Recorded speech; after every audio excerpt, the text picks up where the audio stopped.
नमस्कार बंधुरा ঐশীর মার রান্নাঘরে আপনাদের সবাইকে স্বাগত। যেদিন বেশি কিছু রান্না করতে ইচ্ছা করবে না সেদিন এই রেসিপিটা বানিয়ে দেখতে পারেন। আশা করছি আপনাদের ভালো লাগবে।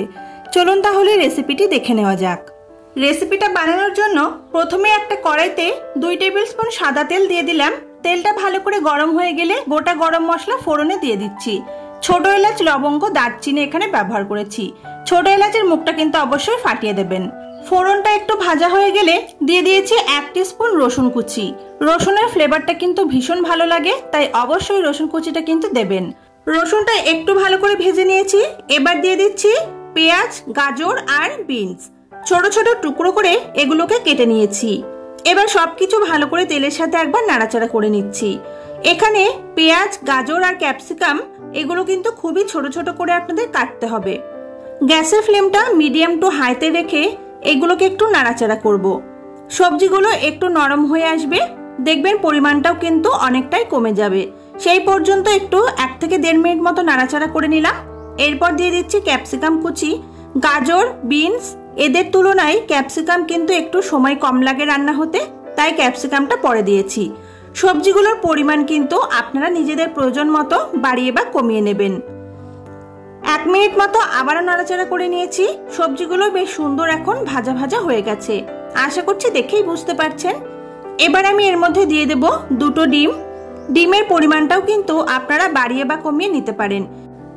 ডিমটা দেওয়ার পর এটাকে সমস্ত কিছুর সাথে ভালো করে একবার মিশিয়ে নিতে হবে। আলাদা করে ডিমটা ভুর্জি বানিয়ে নেওয়ার কিন্তু কোনো দরকার নেই। সবজিগুলোর সাথে একসাথে ডিমটাকে দিয়ে ভালো করে আমাদের ভুর্জিটা বানিয়ে নিতে হবে। সমস্ত সবজির সাথে ডিমটাকে আবারও 1 থেকে 1.5 মিনিট মতো সময় নিয়ে আমি ভালো করে ভাজা ভাজা করে নিচ্ছি। সমস্ত কিছুকে ভালো করে একবার ভাজা ভাজা করে নিয়েছি। ডিমটাও কিন্তু খুব ভালো মতো এখানে ভাজা হয়ে গেছে। এবার আমি এখানে দিয়ে দিচ্ছি বাসমতি রাইস। এখানে আপনারা চাইলে ঘরের যে রেগুলার ভাতটা খাই সেই চালের ভাতও কিন্তু ব্যবহার করতে পারেন, তবে বাসমতি রাইসটা দিলে খেতে বেশি ভালো লাগবে। ভাতের সাথে এবার সমস্ত কিছুকে একবার নাড়াচাড়া করে হালকা হাতে মিশিয়ে নিতে হবে।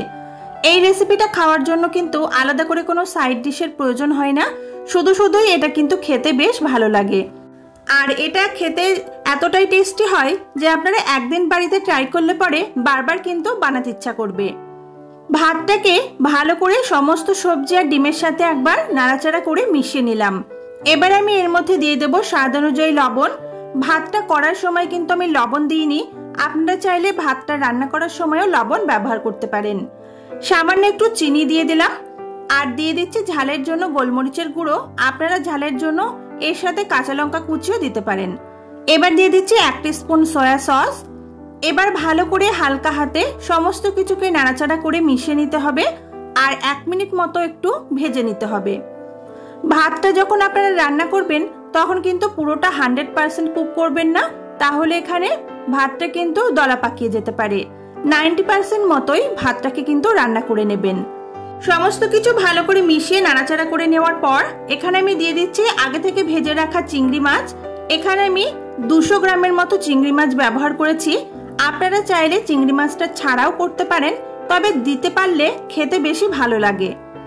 আবারও আমি 1 মিনিট মতো হাই ফ্লেমে রেখে এটাকে নাড়াচাড়া করে একটু ভেজে নেব।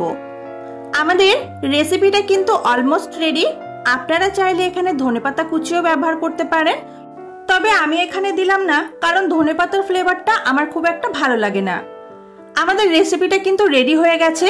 এবার আমি এটাকে গরম গরম সার্ভ করে দেব, কারণ এটা কিন্তু গরম গরম খেতে বেশি ভালো লাগবে। তাহলে বন্ধুরা আজকের এই রেসিপিটি আপনাদের কেমন লাগলো অবশ্যই কিন্তু কমেন্ট করে জানাতে ভুলবেন না। রেসিপিটি যদি আপনাদের ভালো লাগে তাহলে ভিডিওতে একটা প্লিজ লাইক করবেন আর আমার চ্যানেলটিকে সাবস্ক্রাইব করে পাশে থাকা বেল আইকনটা প্রেস করে রাখবেন। দেখা হচ্ছে আপনাদের সঙ্গে পরের দিন আবার নতুন কোনো রেসিপি নিয়ে। ততক্ষণের জন্য সবাই খুব ভালো থাকবেন, সুস্থ থাকবেন এবং সাবধানে থাকবেন। আজকের মতো টাটা।